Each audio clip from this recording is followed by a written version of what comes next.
nurse, saya sakit sangat ni nurse, tolong panggil doktor nurse, buang je lah kaki saya ni, potong je lah kaki saya nurse, saya dah tak tahan ni. And bila nurse dengar macam itu, dia terus panggil doktor, and then doktor pun teruslah check kakinya Abang Man kan.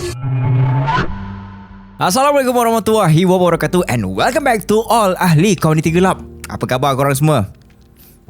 Mungkin ada yang tengah kerja, mungkin ada yang tengah memandu, mungkin ada yang tengah study. Walau apa pun yang korang tengah buat sekarang ni, Carol doakan semoga korang semua berada dalam keadaan sihat sejahtera di samping keluarga tercinta dan juga dilindungi oleh Allah Subhanahu Wa Taala daripada segala bencana dan juga bala, insya-Allah. Amin. Amin guys, okay. So, untuk video kali ni, Carol ada dapat satu cerita daripada seorang abang ni. Actually, kisah yang abang ni share dekat kita semua masih lagi tengah berlaku kepada beliau. Dan beliau pun sekarang ni masih menjalani proses perubatan Islam. Dan ustaz ataupun perawat yang merawat abang ni, dia sebenarnya tak bagi abang ni ceritakan kepada orang yang dia sedang menjalani rawatan Islam. Yang saya punya ubat tu kan, dekat ustaz tu, dia beritahu selepas dah berubat ni, jangan cerita kat siapa-siapa kata mai berubat. Tambah-tambah lagi dengan jiran-jiran saya kan. Benda tu dikhawatiri akan Carol tak nak spill banyak-banyak, sebab kalau Carol bagi tahu dekat awal video, ianya akan merosakkan jalan cerita yang Carol nak cerita dekat korang kejap lagi ni. Kalau korang nak tahu, korang kena dengar sampai habis. Okay guys, apa yang Carol boleh bagi tahu sekarang ni, semoga kisah ni dapat dijadikan iktibar dan pengajaran kepada kita semua. Kepada abang yang share kisah ni, terima kasih banyak-banyak bang. Terima kasih sebab sudi share dengan Carol series. Maka untuk menjaga privasi, Carol takkan menggunakan nama sebenar. Carol akan panggil dia sebagai Abang Man, yang di mana nama Abang Man tu bukan nama sebenar dia. Okay, so, tanpa buang masa korang semua, kita terus masuk ke dalam cerita ni. Let's go.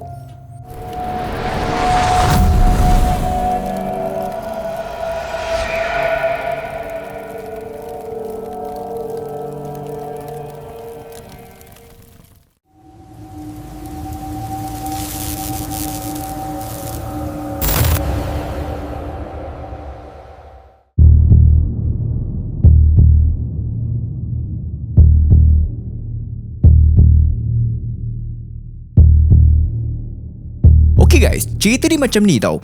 Abang Man ni bekerja sebagai seorang pemandu lori.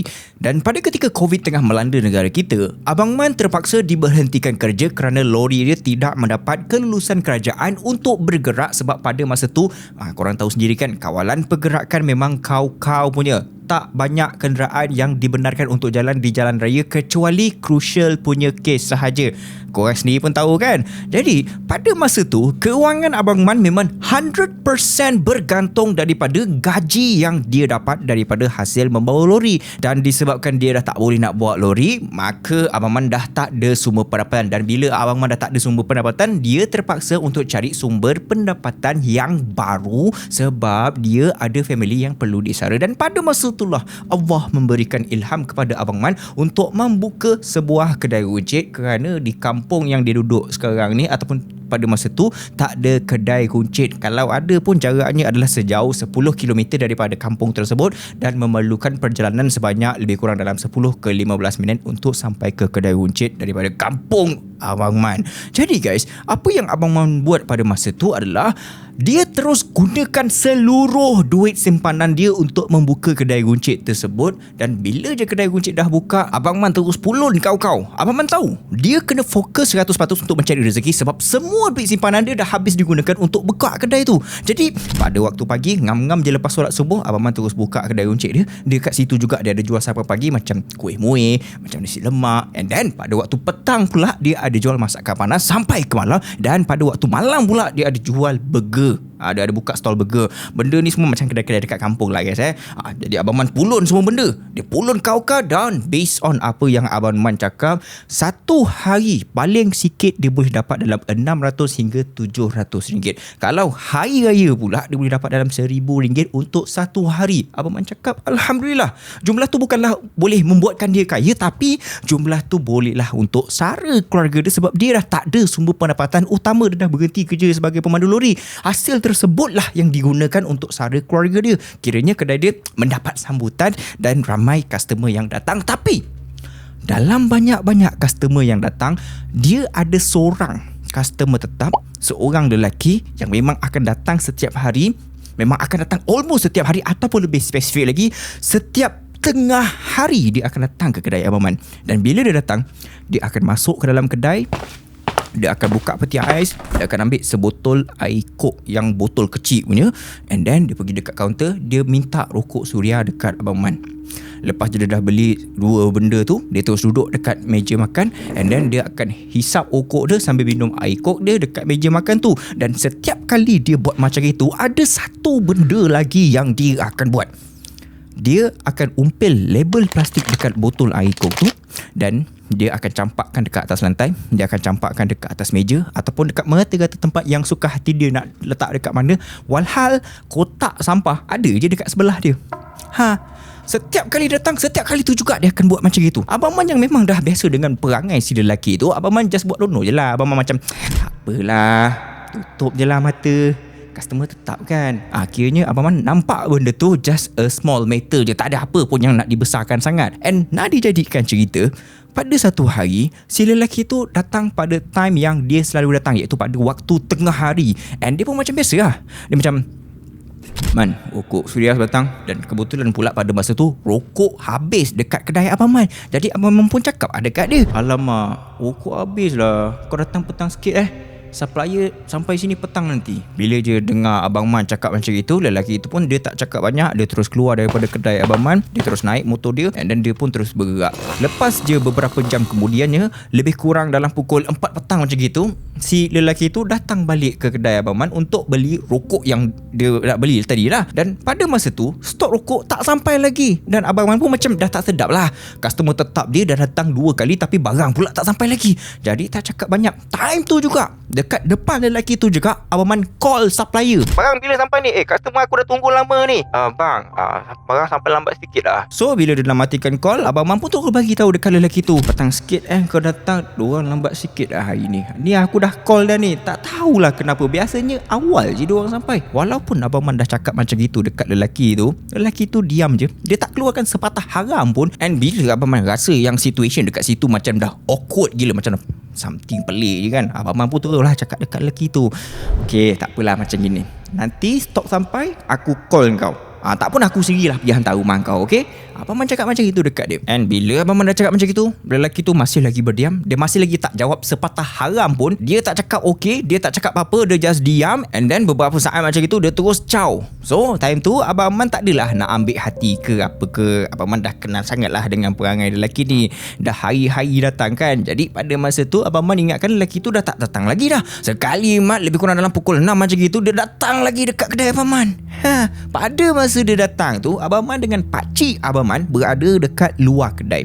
Masa lelaki tu sampai dengan motor dia, lepas je dia turun motor, dia tak ada pun nak tegur Abang Man ataupun pakcik Abang Man. At least kalau tak tegur Abang Man pun okey lagi lah. Tapi ni sampai tak tegur orang tua dekat situ, pakciknya Abang Man. Korang tahulah kan, orang Melayu ni kan terkenal dengan adab budi pekerti orang Melayu dekat kampung kan. Biasanya kalau kita jumpa orang tua dekat kampung, kita akan tegur, cik, sihat je, macam tu, berbudi, beradab, at least macam gitu. Tapi ni tak kan. Lepas je dia turun motor, dia terus jalan dekat depan diorang, dekat depan Abang Man dengan pakcik Abang Man. Dia macam buat tak tahu gitu, and then dia terus masuk dekat dalam kedai.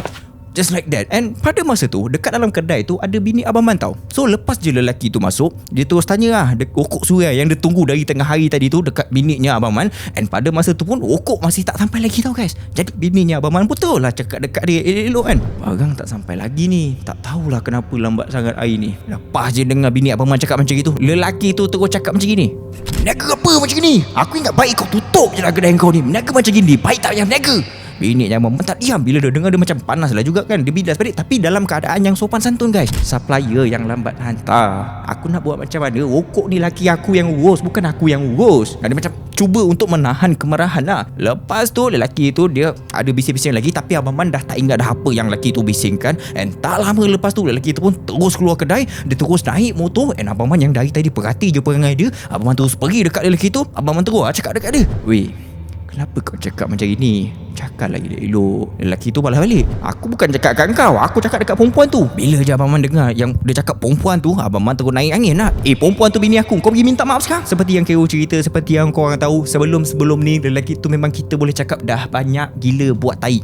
Tapi Abang Man still lagi boleh tutup mata, still lagi boleh bersabar. Tapi sekarang ni Abang Man memang dah tak boleh sabar dah, sebab lelaki tu cross the line, cross the border, dah berlebih-lebih dah ni. Jadi Abang Man pergi makilah si lelaki tu kan. And then lelaki tu pun tak diam, dia balas balik. Kau tunggu Man, kau tunggu, aku buat bagi korang lingkup, aku buat bagi kedai kau tutup. Abang Man bila dah dengar si lelaki tu cakap macam gitu, dia makin menyirap kan. Boleh pula kau ugur-ugur aku macam gini kan. Abang Man terus cabar dia, kau turunlah sini.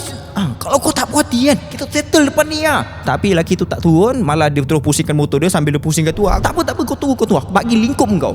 Dia cakap macam gitu, dia pusing. Lepas tu dia terus gerak, dia terus beredar daripada kedai Abang Man. Abang Man sendiri cakap tau, kesabaran Abang Man memang dah tak boleh nak dibendung lagi dah time tu. Abang Man rasa piss off gila dengan lelaki tu. Tapi kalau Khairul pun bang, Khairul menyirap juga kalau dah perangai dia macam gitu kan. I think korang pun yang tengah dengar sekarang ni ataupun tengah tengok sekarang ni, korang pun sama juga kan. Mestilah macam menyirap kan. Walau macam mana sekalipun, lepas je kemarahan Abang Man dah reda, Abang Man just menganggap apa yang lelaki tu cakap tadi, dia cakap memang dalam keadaan yang tengah marah. Nothing more than that. Tapi kira-kira seminggu kemudiannya, ketika jam menunjukkan pukul 3 pagi, Abang Man tersedar daripada tidur sebab dia dapat rasakan kaki kiri dia tengah pedih pada masa tu.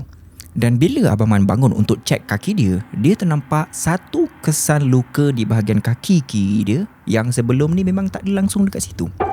Before Abang Man tidur, dia tak ada rasa kaki dia luka, dia tak ada rasa sakit di bahagian kaki dia. And time tu Abang Man macam terfikirlah, aku tergaru kaki aku kot masa tengah tidur. Yelah, benda tu memang normal kan. Time kita tengah tidur, kita tergaru kaki kita tanpa kita sedar. So itu je benda yang dapat dipikirkan oleh Abang Man pada masa tu. Sebab dia dah ngantuk gila, esok nak kena uruskan kedai lagi. Jadi dia pun terus sambung tidur balik. Dan pada keesokan harinya, Abang Man terus pergi farmasi. Abang Man terus beli ubat sapu. And dia pun teruslah sapu dekat bahagian luka tu. And bagi Abang Man, luka tu just like a normal punya luka je guys. Macam tak lama lagi kering lah tu. Tapi hari demi hari, luka tu langsung tak menunjukkan tanda-tanda nak pulih. Dalam tempoh kira-kira sebulan macam itu, luka tersebut mula mengeluarkan cecair, nanah dan juga kadang-kadang ianya berdarah. Rasa sakit pula semakin bertambah kuat sampaikan Abang Man dah mula mengalami kesukaran untuk berjalan. And walaupun dia susah nak jalan, dia tetap teruskan perniagaan dia sebab itu adalah sumber pendapatan utama keluarga dia. Tapi guys, lama kelamaan, keadaan kaki yang semakin teruk membuatkan Abang Man dah tak boleh nak berdiri dan susah untuk bergerak. Dan dalam pada masa yang sama, lelaki yang pernah mengugut Abang Man yang cakap, aku nak bagi kedai kau lingkup, lelaki tu selalu lalu dekat depan rumah Abang Man. Dan pada dia lalu tu, Abang Man berada dekat dalam rumah tau. And depan rumah Abang Man ni macam ada satu jaring hitam yang di mana orang sebelah dalam boleh nampak di bahagian luar, manakala orang luar tak boleh nampak di bahagian dalam. Dan setiap kali lelaki tu lalu dekat depan rumah Abang Man, setiap kali tu juga bila Abang Man tengok muka dia, dia akan pandang ke rumah Abang Man and then dia akan tersenyum. Abang Man tak tahu apa maksud di sebalik senyuman lelaki tu, tapi disebabkan luka tersebut muncul kira-kira seminggu selepas pergaduhan mereka, Abang Man mula teringat balik ugutan lelaki tersebut. Walaupun hati Abang Man dah mula rasa curiga, Abang Man masih tak nak tuduh lelaki tu sebab Abang Man tak ada bukti langsung yang mengatakan lelaki tu adalah punca kepada kaki dia. Jadi macam gitu. Apa yang Abang Man tahu sekarang ni, rasa sakit pada kaki dia dah semakin bertambah dan dalam pada masa yang sama, luka tersebut mula mengeluarkan satu bau yang sangat kuat. Disebabkan bau tersebut terlalu kuat, Abang Man sendiri dah tak sanggup nak duduk dekat dalam rumah. Kebanyakan masa dia akan duduk dekat luar rumah. Abang Man sampai tidur dekat luar supaya anak-anak dan isteri dia tak terganggu dengan bau busuk tu. Sampai macam gitu sekali bau busuk dia. And walaupun isteri dan anak-anak ni mengatakan mereka tak kisah dengan bau tu, tapi Abang Man sendiri yang nak duduk dekat luar rumah dan tak nak susahkan diorang. Sampailah pada satu ketika, semasa Abang Man cek luka tersebut dengan lebih dekat, bila dah tengok dekat-dekat, dia tengok Abang Man ternampak ada something yang bergerak dekat dalam luka tu. Mula-mula dia sendiri tak tahu apakah benda yang bergerak tu, tapi bila dia tengok betul-betul, barulah dia tersedar bahawa apa yang tengah bergerak dekat luka dia tu adalah ulat. Bila dah nampak macam itu, Abang Man tahu ini dah tak boleh nak duduk diam ni, aku nak kena pergi hospital ni. Jadi Abang Man pun terus pergi ke hospital. Dan pada bulan April 2023, kira-kira 8 bulan selepas luka tu mula muncul, Abang Man sampai ke hospital dalam keadaan yang almost dah tak boleh nak berjalan. Sampai je dekat hospital, Abang Man terus jumpa dengan nurse. Abang Man terus cakap dekat nurse, "Nurse, saya sakit sangat ni nurse, tolong panggil doktor nurse, buang je lah kaki saya ni, potong je lah kaki saya nurse, saya dah tak tahan ni." And bila nurse dengar macam itu, dia terus panggil doktor, and then doktor pun teruslah check kakinya Abang Man kan. And doktor pun suruhlah si Abang Man gerakkan dia punya kaki, jari-jari kaki dia. Dan pada masa tu Abang Man boleh gerakkan kaki dia. Dan doktor pun terus cakap, kenapa nak potong? Janganlah potong, kaki awak ni boleh pakai lagi. Doktor cakap macam itu. Selepas pemeriksaan kesihatan dilakukan, Abang Man tidak mempunyai penyakit kronik. Paras gula dekat dalam darah dia pun cemerlang. Bacaannya sekitar 4.7 sahaja. Dan mereka mengatakan bahawa apa yang berlaku kepada Abang Man bukanlah disebabkan oleh kencing manis, dan juga Abang Man sendiri pun bukanlah pesakit kencing manis. So daripada sudut kesihatan dalaman, Abang Man boleh dikatakan normal, macam orang yang sihat. Dan setelah 3 hari berada dekat hospital, doktor menjalankan pembedahan pada kaki kiri Abang Man kerana terdapat tisu di kawasan luka tu yang dah mati dan perlu dibuang. Dan selepas selesai pembedahan, Abang Man admit dekat hospital selama 10 hari. Dan selama 10 hari berada di hospital, terdapat 10 orang doktor daripada departmen yang berbeza, yang berlainan, datang ke Abang Man untuk cek kaki Abang Man. Diorang tanya dekat Abang Man, macam mana boleh jadi macam ni bang? And Abang Man pun just cakap, saya tak tahu. Masa saya tengah tidur, saya rasa pedih, dan bila saya bangun, saya nampak kaki saya dah luka. Mungkin saya tergaru kot masa tengah tidur, doktor. Abang Man just cakap apa yang dia tahu je lah. And then tak lama lepas tu, doktor pakar kulit tebuk bahagian bawah lutut Abang Man. Dia ambil sampel isi ataupun dia ambil sampel tisu untuk dibuat ujian untuk mengetahui apakah punca kaki Abang Man boleh jadi macam itu. Dan selepas menjalani ujian, ianya tidak menunjukkan sebarang masalah yang dapat menerangkan keadaan kaki Abang Man yang boleh jadi sampai teruk macam gitu guys. Sebenarnya Kero ada gambar, tapi Kero tak nak tunjuk sebab benda keadaan condition Abang Man terlalu teruk guys.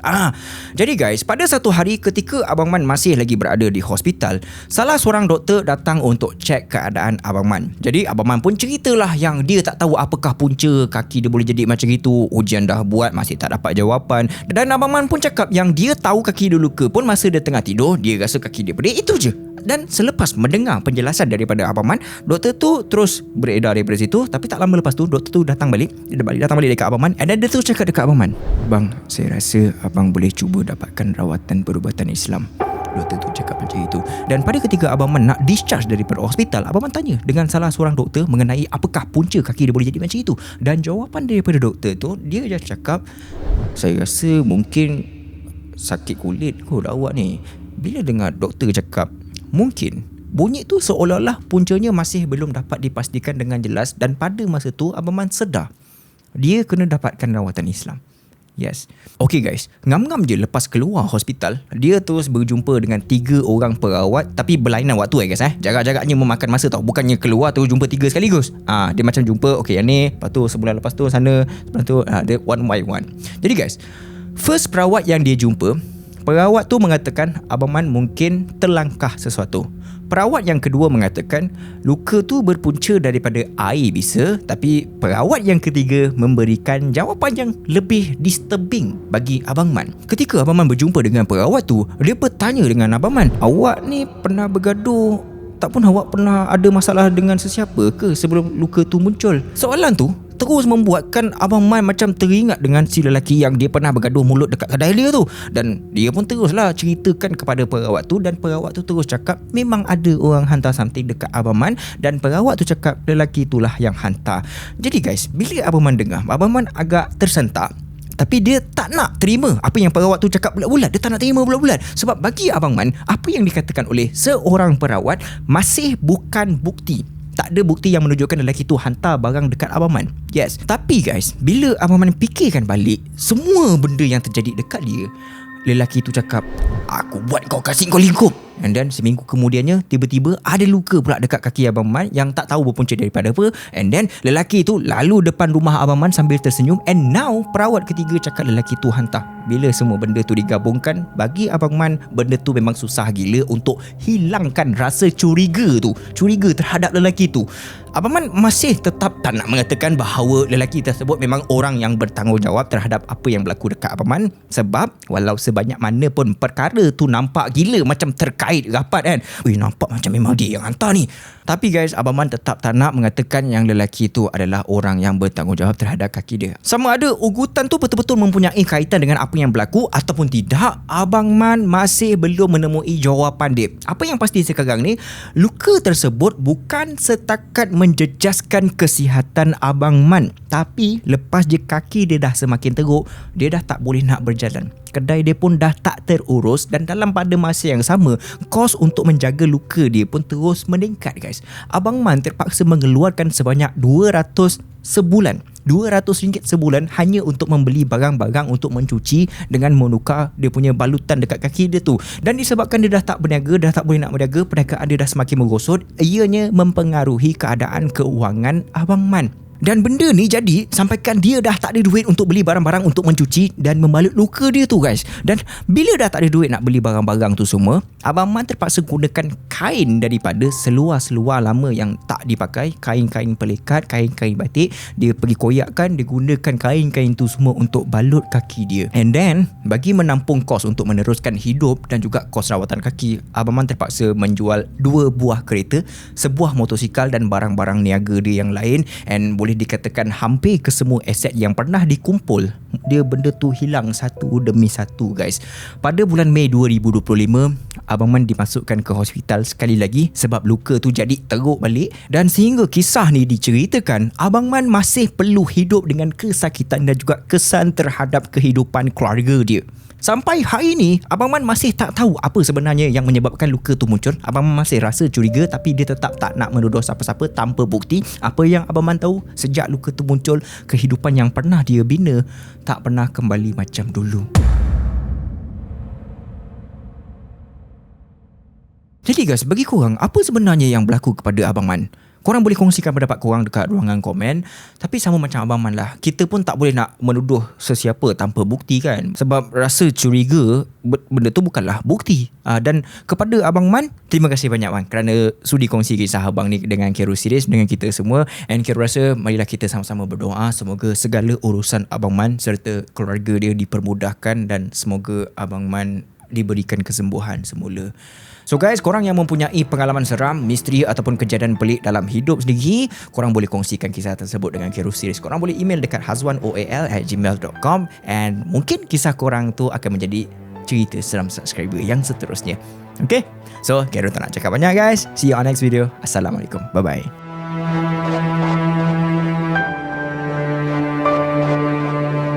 Bila mal mula bersuara, rahsia gelap mula terbuka. Jangan alihkan pandangan. Terbuka. Jangan alihkan pandangan.